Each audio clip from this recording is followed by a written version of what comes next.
L'administration militaire de l'Ituri est déterminée à relever le défi sécuritaire et de développement auquel fait face cette province. C'est l'une des missions principales du gouverneur de province à Kinshasa où il s'est envolé ce vendredi, a dit le porte-parole du gouverneur militaire, le lieutenant Jules Ngongo. Le gouverneur militaire de la province de l'Ituri et commandant des opérations, le lieutenant général Moyanka Chamatuni, il est parti à Kinshasa pour une mission des services afin d'avoir de nouvelles orientations qui vont nous permettre à bien mener les opérations ici en province de l'Ituri. C'est avec certains défis que nous devons relever sur le plan sécuritaire et sur le plan développement de la province de l'Ituri. De l'occasion, le communicateur du numéro 1 de la province de l'Ituri appelle la population de l'Ituri de continuer à faire confiance aux forces armées pour éradiquer les groupes armés qui équiment cette province. Dans 2 semaines,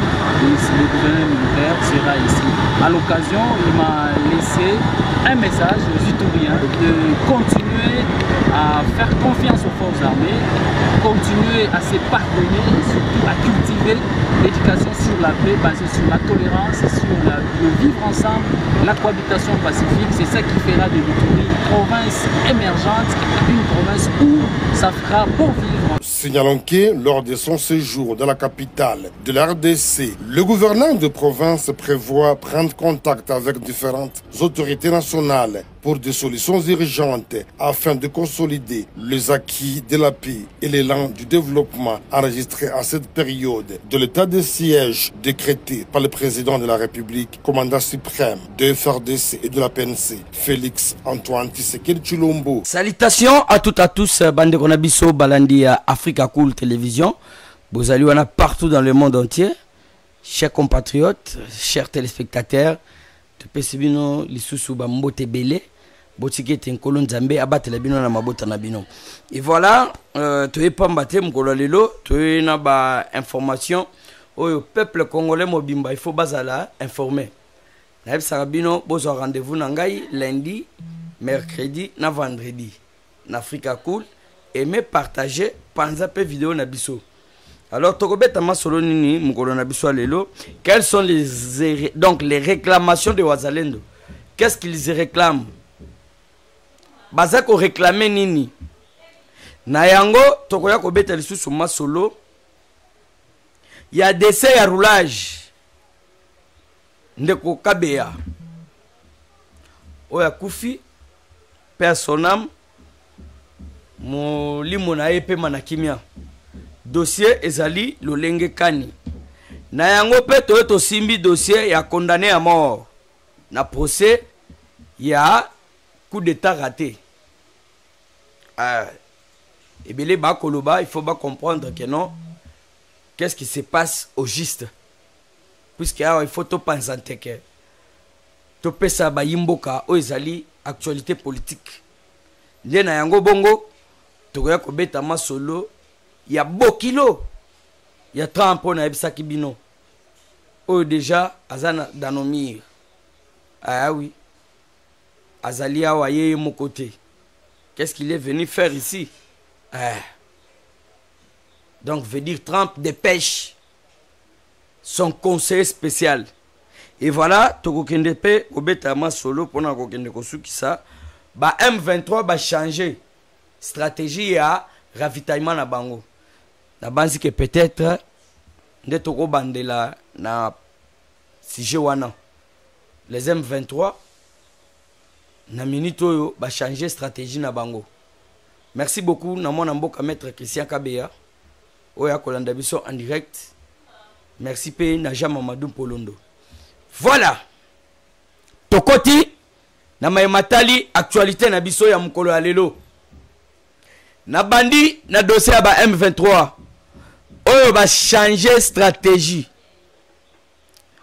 Chers dames et messieurs, chers compatriotes, tout ce que je peux vous annoncer na moment tozali na bino yali kona koyebisa bino que non, la RDC a triomphé.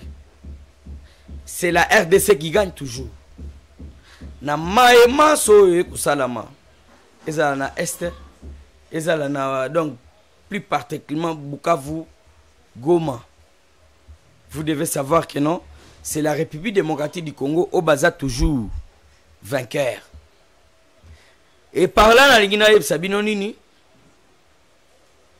M23, Bamimoni déjà que nos bazali coincé et pas ba Wazalendo. Oh, nazali ko félicité à travers Itandoike à Africa Cool. Message n'angé comme la bango. Moussala Kitoko, poto qui déjà Walikale. Ouais. Sous contrôle, il y a nos FARDC. Tu vois comment on appelle sous Massissi Centre. Sous contrôle, il y a nos FARDC. Mouto Akoki Koboya Yango, Azate. Et alors, moi, mon problème, c'est quoi? Après avoir compris que nos frappes est lourd. Bitumba et comme li bango makasi. Nde na yango moni. Moyen pe ba vitaye bango. Bilei na bango. Ou soit ba munition na bango. Et comme la bango li sous-souté. Et c'est ainsi que au moni va changer plan. Plan ezanini. Chers dames et messieurs, chers compatriotes. Boko seka ya trop. Boko seka ya trop. Dossier sanini. Bakomi ko tambola na ba otozali ko benga. Ba cercueil. Donc ba ko tambola na ba cercueil. Soit disant que non, bango basoko kende kokunda. Donc par exemple, bako za na ebembe. Basoko kende kokunda nde ebembe. Yoka stratégie au bango va changer. Et c'est ça, oh, il faut tout kabola. Et pas baimboka. Et tout ça, l'air bazo sala babilo kowan. Banani baza ko perdre. C'est son thé. Banani baza en échec et za bango. Puisque bitumbo na lo baka toujours. Tozo bunda potolonga te. Tozo bunda déjà toza na kati ya elonga. Bolanda di solo, bandeko nangai. Alors, l'air baye ko tombe. Na baboka ya service. Bafongo la sanduku boye, bafongo la cercueil. Nazo yebisayo yoka munition de guerre. Ba masasi, ba arme, nakati ya cercueil. Bango ba monika ka bato bazo tambola na cercueil. Oyo cercueil modèle oyo ndenge nini bozo tambola na cercueil boy. Motu bozo ko kende ko kunda ye kaka boye, kaka boye kaka. Tout la mousse. Bafongola cercueil boye. Chers dames et messieurs, chers compatriotes, yoka ba munition de guerre. Yoka ba masasi. Donc veut dire monguna déjà te déjà allez donc te coincer. Ayebi ndenge ni te ya ko fonctionner. Puisque déjà sur moni mutu a changé stratégie, il y a ravitaillement. Et ça a un homme et munitions à y. Cela veut dire qu'il y a un échec. Par rapport à quoi? Nous toujours service de renseignement, service de sécurité. Ba otozali ko benga. Ba track nyonso. Ba gros camion. Oye kokota na kati ya Congo. Eza lezo uta Zambie. Eza lezo uta Congo central. Eza les autres côtés les soki wapi vérifier yango moma yango bokolo baona na loba kite bushala bwamba ashabula kufa bantu donc etika le loba mi ata bato baye kokufa yanga nini na sina loba ki nanga déjà donc veut dire contrôle total na ba conteneur nyonso to ezala o ya chambre froide. Oh, ils ont un congélateur na kati. Service de renseignement. L'État en danger et banga kamutute. Boluka moyen, boko takuna na kati. Bo vérifier. Boyeba, qu'est-ce qui se passe? Nineo Izaliko traverser. Et c'est ça. Tout ce qu'on peut faire pour aider le chef de l'État. Et voilà, chers dames et messieurs, chers compatriotes, Bande Konangaï, vous devez comprendre que non. Ba M23 tellement que ba comprendre baza un échec. Et tous ceux qui ont bakoki kosala pour le moment, ngana kosenga bango babima déjà. Puisque nazako yebate ceux qui ont commis na 6e mois. Ça je vous le dis. 6e mois. Tu commis na 6e mois, tozolo baga makambu ya M23. Je viens de vous informer. Stéphane Mukumadi a rejoindre Corneille Nangaa. Ah oui. Mukumadi Azalaki, gouverneur de Sankourou, a rejoindre Corneille Nangaa, mouvement nae, ya AFC, donc Alliance des frustrés au Congo. Nga lo bakango bongo. Monsieur Stéphane Mukumadi naebi yepe très bien. Na chaîne awa ya Africa Cool. Bao bazola nangai, bola nangai très bien. Na fandina Stéphane Mukumadi. Tokabola déjà même ata moi un verre d'eau. Oyo yemoko asombaki. To sali campagne. Bakonzi ya parti o nazobo ya kotanga bakombo na bango. Balobi to soutenir Mukumadi pona makambo etali Sankourou. Mukumadi abima. Alors au moment où je vous parle, le Mukumadi a trahi le peuple congolais. Mukumadi a keko rejoindre Corneille Nangaa. Pona nini akeko évoquer makambo ya keno dossier ba minorité. Mukumadi minorité ozolopa eza ya banani Fachi Azawana président Sénat azalinde kona emuluba. Fachi Azawana président ya Assemblée nationale azande kona emuluba. Donc premier ministre ya mboka na biso azali muluba. Chers dames et messieurs, chers compatriotes, Tomé qu'on comprendre, excusez, tout ce qui se passe, ezali mutema mabe. Oui, facha kokende na ye. Parce que Congo ekotika la wapi. Puisque na ebisaka bino ba papa ba ya bakulutu. Tout ce que les Rwandais ba koluka, bango bazo luka nini? Bango ba bandaki koluka un président très faible. Oyo bango ba koki ko manipuler. Pona bango basal dit n'importe quoi na kati ya République démocratique du Congo. Et chose grave, ils ont mal choisi l'adversaire pour le moment. Fachi Beto mu kontombolo mo ma elegant esprit mbengo ngondumbenga mubi. Utu tabako ndwanda mitu. Na yango bomoni ça n'a pas pu tenir. Paul Kagame nyoso to asali ekena mai. Ah oui. J'ai le courage de vous dire ça. Pourquoi nazolo bayango? Est-ce que bino bozo monate? Répétez na loba kiti. So bozo comprendre la politique te bota la taba sin du temps. Bota la taba sin du temps. Nanga, Bajongo, tout ça. Et nazoko comprendre te bandeko nanga batetela. Ezali a solo to ezali luvunu. Fang Diongo a outi ko rejoindre récemment. Toye comme on appelle Stéphane Mukumadi lobi pe a rejoindre Nanga. Na ko yebisa bango boy. Bino boza ko rejoindre mouvement mais boro eza ya kokufa. Boro eza kokufa. Mouvement ya Nanga ya 2 jours, une année. Si je ne m'abuse pas. Nanga zana une année na kirébellion na ye. Ya ngono moni même makambo ke kuna na kati ya kata batikali ko bengisa Nanga te. Batikali ko loba te ke Nanga voilà ceci cela ya ka tomata. Ba moni que Nanga ne représente absolument rien. Corneille Nangaa ne représente rien.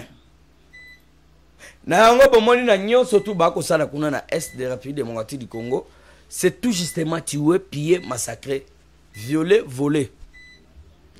Lobby, on vient de m'apprendre et je dois profiter na etandoike Africa Cool pour na repérer sabino actualité. Bakei na banque, si je ne m'abuse pas, soki a freelance, soki eloko moko bongo. Bakoti, babuki. Banque, bakoti même petit place, coffre fort ezalaki.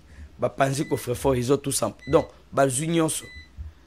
Et voilà maintenant bato tokoki ko lobeke non, ba mukombozi bangwana. Les libérateurs bangwana. Ce sont tout justement des voleurs. Et puis nakoyebisa Nanga. Nakoyebisa otozali ko benga. Stéphane Mukumadi, vous êtes les hommes à battre. Congolais, nous surtout à commander la nga batouana. baza bato akokanga kobeta bango jusqu'à l'agonie. Nokaki pe nanga pe alobi ke non ba diaspora baya ba rejoindre nanga na mouvement. Nanga ba ko rejoindre na mouvement pour ani ndenge ozo fouetter bato du jour au jour. Wali ko beta bato fimbu. Ozali ko iba mito ya paisible citoyen. Ozali ko violer, ko massacrer peuple congolais. Mais c'est nanga, ça suffit. Et voilà, chers dames et messieurs, boy bakeno va changer stratégie na bango ya ravitaillement.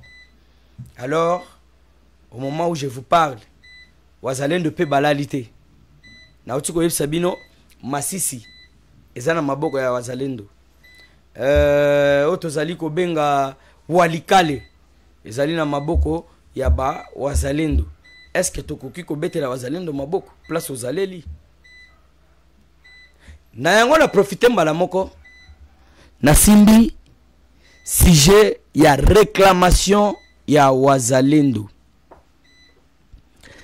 Le wazalendo, hein, bon nanga très bien. Le wazalendo awalikale bako senga nini?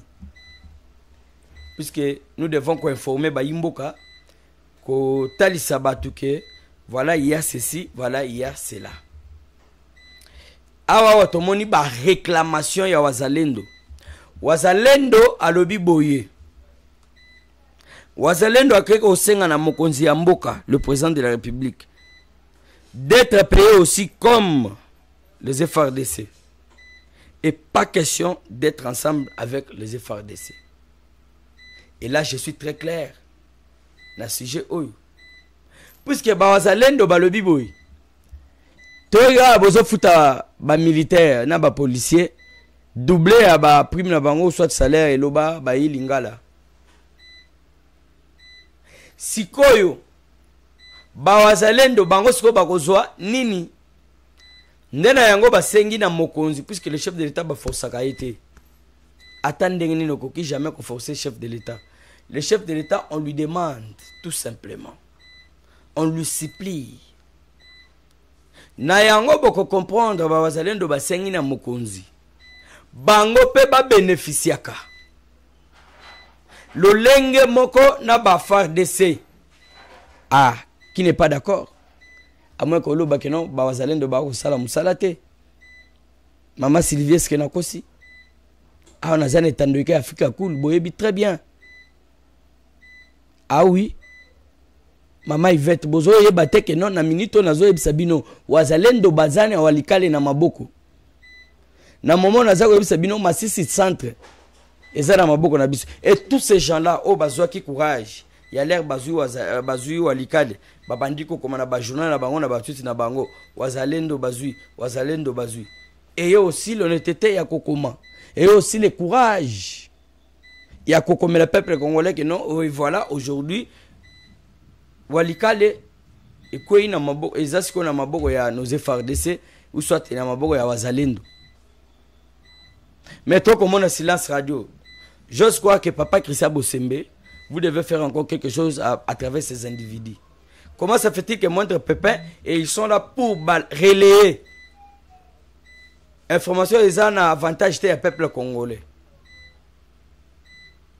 Mais quand il s'agit pour la victoire de la République démocratique du Congo, ils sont là, très tués. Ils n'en parlent rien, ils n'écrivent absolument rien. Awa ba wazalendo ba tiko conquérir mboka. Na yango to kosenga mokonzi, les réclamations et wazalendo ezali kitoko. Bosa ngisape bangote. Bato ba ko zombongo eza bato so ba bisi bango botika bazaba ndeko la biso tokima. Ba okima. Botika moye bo progresser ezate baotika mais bazalendo bango bazabongote.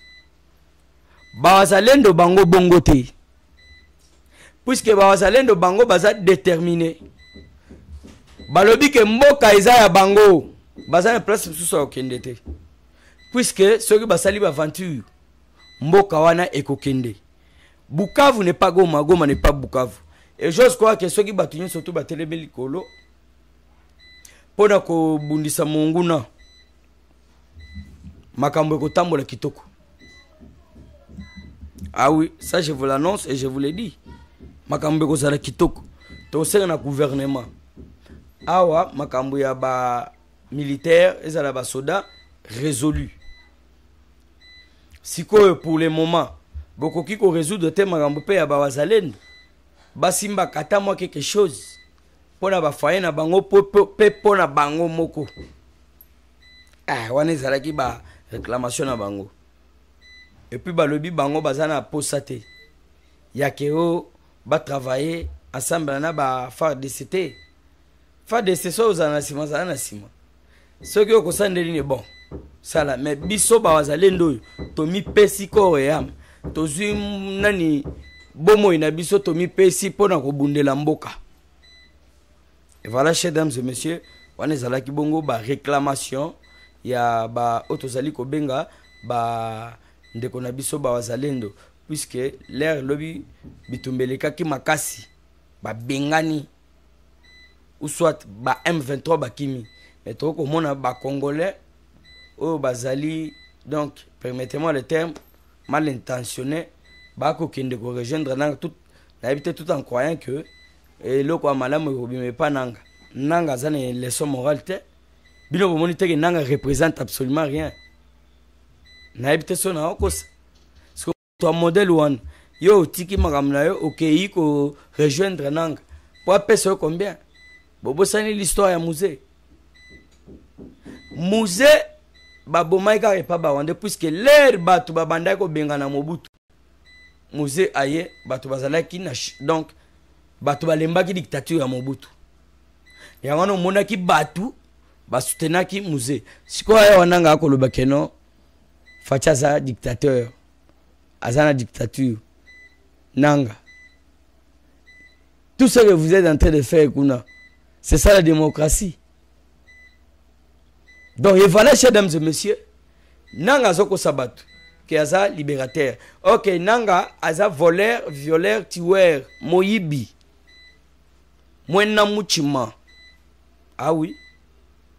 Bande konanga Congo Central bolobagani mwizi. Na habité Goma Bukavu. Puisque après avoir commandé mutema mabe ya bande koyo. Tokolo bakutu bande kota. Après avoir commandé mutema mabe na bango. Lelo tozapi. Banango wana nyonso tout. Ils paieront cash. Makile ya ba Congolais. Ego ganga. Ah oui. Chers dames et messieurs, on a profité. Nathalie Sabino, dossier moko. Ya ba leader ya Bukavu. Ba leader ya Bukavu. Bino tubo yebi bango. Toani na Bahati Lukwebo, toani na Vital Kamerhe, ainsi de suite, ainsi de suite. Alors nini etiningai nacha sujet oyo na mesa. Nacha sujet oyo na mesa par rapport à quoi? Par rapport à que toye komona mutema mabe ya ba leader ya Sud Kivu. Ba leader ya Sud Kivu depuis Bitumbezwa Goma. Depuis bandeko na biso bayibi bakufi bayibi bango bakufi babomi ba violer bango ba massacrer na Bukavu na Goma. Totikali komona te déclaration moko, aucune déclaration. Ça moi je le dis na studio ya Africa Cool. Na tikali komona déclaration te ya bandeko wana. Pona ba s'indigner ou soit bazala na tristesse moko boy. En faveur ya bandeko na bango bakufi. Je ne vis personne. Mais quand il s'agit ya makambo etali wa kota bangwana na dombangu. La République démocratique du Congo est koyeb sabinoka toujours. Omoni batata oyo nyonso tout. O ba leader ya Bukavu même ba ko lobelo côté il y a un agenda caché. Ah oui. Pour ça inconcevable. Il y a comme on monsieur le Vital Kamerhe président assemblée akende commémorer ou soit ko s'incliner liboso ya bato bakufa na bitumba ya Gaza na Israël. Au moment où il atiki bitumba na kati ya Bukavu bako bomo bandeko na ye moko na Bukavu. Écoutez, hein? Écoutez vraiment. Eh ben, à Hôtel Maboye, à Bandiko Sabino, du n'importe, allez, vous êtes là, obandi kolanda lukuta na ye balida ya Bukavu bandeko na bino bangwana tata aussi ya malonga bacheli bangote et pas Corneille nanga. Mais tout ce que j'ai appris, on dirait il fallait qu'il inaugurer parking n'habite eza ba motocycliste ou soit parking ango eza ya ba taximen. Donc vous devez comprendre nanga elonyo soto a sala a ebi déjà que non azana échec total. Échec total, ah oui. Je vous l'ai dit et je vous le confirme. Toko manana 6e mois so toko beta susu masolo ananga. Puisque bananga ndenge bazawana bazali ba libérateur, ce sont les sorciers bandoki. Et voilà, chers dames et messieurs, chers compatriotes, vous devez comprendre tout simplement que ah ndenge zali boye biso toboyi quelconque dialogue oh bon moni basango bako tambola bako sala di n'importe quoi basango dialogue na bino ke boye ko sala lobingi ya barwande batika mutu na vivante ezala bazaya sube walelo bo moni batamboli ou soit basali ba à partir des États-Unis d'Amérique na lolenge na bango wana mais ekosala eloko moko te puisque bazali batu moko boye plan na bango échoué. Ah oui, mais je vous le dis. Parlons maintenant du dossier ya Roulage Kabea. Roulage Kabea a Koufi Ndengenine. Qu'est-ce qui s'était passé? Écoutez-moi, chers amis, chers téléspectateurs et Africa Cool, Bolanangaï, très bien. Monsieur Kabea, Oazali Roulage. Moussala na ezali ko remettre de l'ordre Nanzela. Le voilà moutou surtout azana Moussala na ye, menuisier azana Moussala na ye, maçon azana Moussala na ye, ministre député azana Moussala na ye. Donc mutuna mutu azana otozali ko benga Moussala na ye. Parce que Moussala ya Kabea ezali nini? Moussala ndeko na biso Kabea, nakolo ba vie na ngai Kabea. Et ali ya ko remettre de l'ordre na katanzela. Maman na biso tozali ko benga maman ministre la première ministre chef du gouvernement. Maman Judith Tuluka que je respecte beaucoup. Marie Penali akate ezate acharnement. Biso to sala musala pona mboka. Alors cortège ya maman bakutani na Kabea na nzela. Kabea ebiti bango ozalaki que ce soit zonga na donc zonga na sens oyo sengeli bino bozala au sens oyo vraiment ekotika la jamais kosimba. Donc vous pouvez kozonga na sens normal. Salut-moi débat, salut-moi bouluyeke, moi yiki, tout ça c'est là. Et voilà, chers dames et messieurs, bake bongo kotika maman. Le bake kotika maman, voilà ce que cortège ya maman. Et ye kozonga pona kolokota ndeko na biso Kabea, ba betiye, ba frapper, ba tabasser donc jusqu'à l'agonie. Na bansi ke bino banso boyebi ke Kabea déjà zate, Kabea sa kufi. Donc frappe les gars qui makasi. Parce que tozo ko mitunan. Kabea kufi pona mabeni na sali. Ya ko remettre l'ordre dans Nzela. Mabeni ni Kabea sali. Ah oui. Selon nos news, bateau tout basali ba makambwana, baza déjà aux arrêts. Il y a un major na 5 policiers. Oyoyo toyoki déjà que non bango bazali déjà aux arrêts, il faut basamba. Nana tindaki bango basala eloko ya modèle wana puisque Kabea atiki pe bato et atiki pe bana na mosi. Soki ngaza la Mukongo, soki atande Muswahili.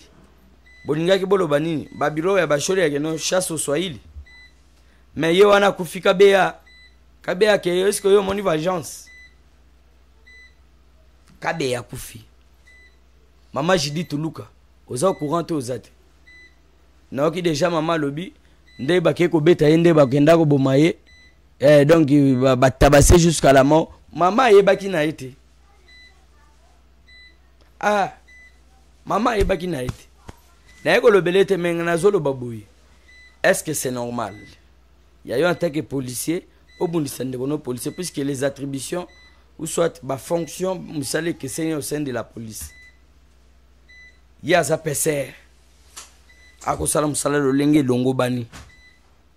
Mais aye kokuta na cortège ya mama tuluka azongisi yango na nzela. Ndest ainsi que no bake kotika mama bazongeli ye. Eloko nini ya mabe asali po ye aweya atika na bana. Bino pe bato bokangi bo monite bo sali musala moko ya mpunda po bo bimate. Basi na bana bino ba mo ntela. Au moment où ya bana ya kabe na masina ye baza isuna sport. Je crois que non, les communicateurs ou les réserve. La vie humaine, c'est quelque chose de très sacré. Mettre fin dans la vie à Moutou. Zamba Pekisi Yango, c'est punissable. Ah oui, c'est punissable. Yango Tokosenga, justice, et ça la moussala na Yango. Donc, Toyoka, que non. Ba otozali ko benga ba auteur bazali condamné. Sans toutefois tarder, chers dames et messieurs, chers compatriotes, wana tozo kende bongo ya kosilisa émission na biso ya mukolo alelo. Na obeta dossier ya ba condamné à mort na dossier oyo ya otozali ko benga coup d'état. Malanga ba akufi en pleine scène. Mwana nende ba kangaki ye na bateni na ba massa na ye ba américain. Alors là ba procès ye ba bandi ko samba basambi et on a vu ba condamnation na bango. Ba condamnaki bango. Et voilà qu'est-ce qui m'étonne. Ba tolé ba ko moni Félix Antoine Tshisekedi a libéré sous ba to na ndenga nini yo ba lobi ba otika Marcel Malanga ezaka na yebisi bango. Muto azali informé ko lekanga azate. Ceux qui n'ont pas d'information pété, n'a pas sabino que non, lelo n'a penda zéro. Wana boko yugo beta nga ba formol nyon surtout boko beta. Ah oui. Et nazo yeb sabino. Siko dossier zali, moko zamboka boy ko simba makila ya mutu. Ke oyagi obo maye ya sala vengeance, non. Alongoli bango na peine de mort. Pour peine de mort, ba maître bazali. Oui, pourquoi on attend un combo à maître Christian Kalambaï, KBR, maître de carrière, avocat de carrière. Ah, Baby Makambo est très bien à Rolo. Toto Bonaventure, maître Walter Chimanga. Na bandaki kolobanine. Balongoli bango na peine de mort. Pour peine de mort, ezali que on a déjà condamné à mort. Donc bakoki ko soyo lelo ou soit tata lobi, baké batio ilamba ba pendre yo. On va tout justement informer votre famille que non, il n'est plus. Puisqu'il lui avait trahi et pourquoi il a eu son sort. Donc, bakoki ko sala no bongo, ba pandra yo ou soit ba betio masa pas fusilade. C'est ça, condamné à mort. Donc koki ko sala bolo côté yo faut coup fois, vous êtes condamné à mort. Fatisco aboyer le coin. Na habité sur ça par rapport à la diplomatie. Soit par rapport à nous. Mais c'est que je sais que balongwe na peine de mort, ba koti siko na boloko ya perpétuité. Donc ça la boloko na yo, so ko mikufela yo moko pona mabe yo sali. C'est ainsi que moni mona Christian Malanga wana ndenga zali wana azali condamné à perpétuité. Et ça sous condamné à mort. Pour condamner à mort, il faut tout faire la part des choses. Ceux qui na trébuché na mo maloba commenter tikela biso ba commenter pour to bongisa vous savez que ndeli bosso mais c'est que moi je sais et que so ba longoli mutu na condamnation à mort donc veut dire mutu wana ba koki susko bomayete boye soit par fusilade soit par na bache lamba alors mutu wana le ba longoli condamnation à mort ba tindie na boloko à perpétuité donc fana na boloko soko ko kufela kuna mitali mutute. Et ya kolobaka non asalaki nani otoza ko benga bayaki ko sala nini coup d'état rataki c'est ainsi que mon ba côté mi kufela pona mabe yo sali. Et voilà vous comprenez que non chef de l'état a mérité les sous encore te féliciter ou pas. Ah. Mais oui. Moutobo est Makambu, un président pasteur. Voilà, chers dames et messieurs, chers compatriotes, wana toke bongo na makambo tali conseil spécial à Trump. Trump dépêche son conseil spécial. Na bisabino kana etando ike awa keno bokilo ya Trump akoya na Congo. Bomoni yete, je crois ndeko na ngai Igo azana bilili oto salaki awa. Na bisabino bokilo ya Trump azakoya. Et puis aye mon côté, ye azali accompagné bongo na le sous-secrétaire d'État américain chargé à Mambotali région ya Grand Lac. Pour ne palper du doigt, bango moko ba mi monela. Bacha misapi na ba cicatrice. Ya wana ebisibino guerre sili. Fati a gagné. Ah oui, Paul Kagame coincé. Tout ce que Paul Kagame a sali déjà, Fatia anéantir Rango. Kagame ne sait plus encore bouger. Ba mouvement na ya tindeli bisokuna. Na otoza ko benga Qatar. Bango ba pesi ba exigence na bango toke na ngopi. Biso posa na biso ezali proposition sortie. Bobima. Ba chef coutumier bola la tena yoka ki na Indwe. Indi. Zamba ba telebino. Bitumbe komi même ya bakoko. Nyama nyonso to komona na samokila azali makasi pona Nzambe. Bokanisa. Époque ya Pharaon. Ba binse kwa ebima, ba moustique, ba nini, tout est consort ebima pona ko combattre Pharaon. Malgré ça qui traite et bouillon moko boyeba qui sort ya Pharaon. C'est ça. Na web sa ba chef coutumier na ngai. Bole mbate. Même bakake to boke la bango bakake. Po déjà walikale. Na maboko ya wazalendo et nos FARDC. Masisi centre également. Sikoyo envoyé spécial à Trump. Là, il y a examiné puisqu'il y a eu pour ça la moussala dans 4 pays. Donc, je pense les lots, sauf imprévu, à Ozalana Kenya. Ce cas qui na Rwanda, Kenya ou soit tabani na Kenya pour aller na nani. Puisque Kenya, il faut bailler sa bango clair, bâtir les jets de l'ennemi. La République démocratique du Congo se voit donc dans une situation très catastrophique. Alors, eux, pays moussous, il faut aider. Non, pays moussous, ba côté la hélicopa. Merci na Afrique du Sud. Merci na président burundais Ndayishimiye. Merci na baonyon surtout au bako aider République démocratique du Congo. Na boy ba vieux jaloux. Ah ba vieux jaloux ba Museveni. Papa ko boy fatigué. Moment na yo CKI. Sasunge su na ko pesa kabila soki asile kuna na ebité. Na tiena na bloc note na ngayawa. Toko développer yango toko landel etali bisote yo pesa kaka ya fanda toko yeban boza ba vieux jaloux Kagame ndenga zaliwa na yebi que déjà il sera chassé puisque économie ya bango soke kiti nzala soke koti et non babanda osomba ngo autant soke bani ko kita déjà shit na yango na déclin. Et tout ça c'est la diplomatie ya mukontombolo mon mal quand esprit bengongo ndumbenga mubi. Attention avec Olive Lembe, bon si vous voyez moi sur très bien.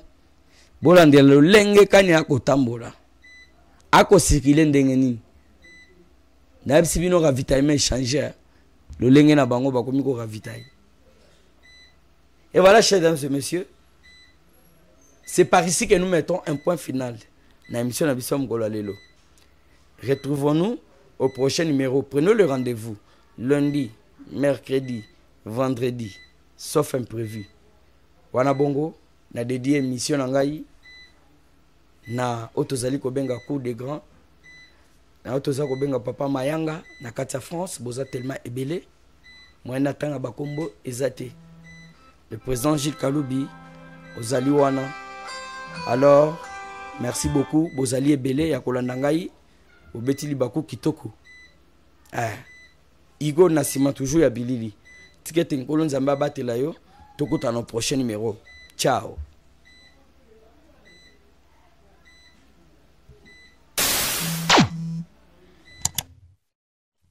Africa cool, et abena cool, Africa cool, abena cool, le quoi cool matopi. Enfin, toujours,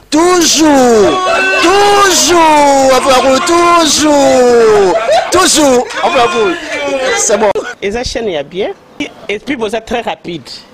Et ça très rapide, et ça chaîne mon co, bah quoi ça a bien confiance. En tout cas, nazo senga na bato oyo nanu ba souscrire te bazwa. Donc, eza vraiment neti oyo balo bakaki buka lelo, lamba lelo, lia lelo. Vous voulez le Congo? Pour que le Congo devienne cool, pour suivre les cool analyses, alors revenez et abonnez-vous massivement. Massivement. Alors beaucoup de gens ils pensent que l'Afrique cool donne l'information en temps réel. Mais je ne crois pas cela. C'est-à-dire l'Afrique cool donne l'information en temps réel et en temps chirurgical. Si tu ne suis pas, tu as la crise cardiaque. Qu'est-ce que tu penses de l'Afrique cool? C'est pépélé. Africa Cool, c'est la destination de prédilection pour une communication optimale. Africa Cool Télévision est une chaîne qui est en train de réunir toutes les tendances. Donc les chrétiens s'y retrouvent, les païens s'y retrouvent, les politiciens s'y retrouvent, les femmes ménagères s'y retrouvent. Donc eza eloro na biso to sepela ranango yango chaque fois son aye na Kinshasa, il faut namona Africa Cool. Et au monde de chaîne oza impartial. Et le rôle de Babino, vous méritez le soutien de la population ainsi que des institutions complètes. Biso nyonso to s'abonner à Afrique Cool. Afrique Cool oyo.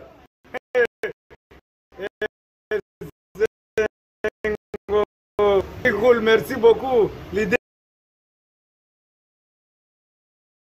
Merci en tout cas Africa Cool leur support et on souhaite bonne chance pour la suite. C'est un petit mot par rapport au Oyo. Je félicite très sincèrement Africa Cool. Je n'avais pas opéré le mauvais. Recommandé, je me rappelle que je disais que c'était une destination de prédilection pour une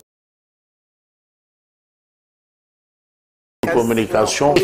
À reconnaître que Napona qui m'a bêté.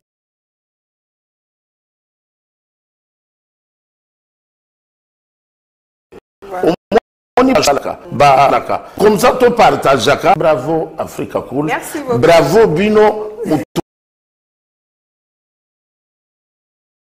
Parce que trophée me sent aussi copropriétaire, il y a un prix Oyo. Voilà. Bravo.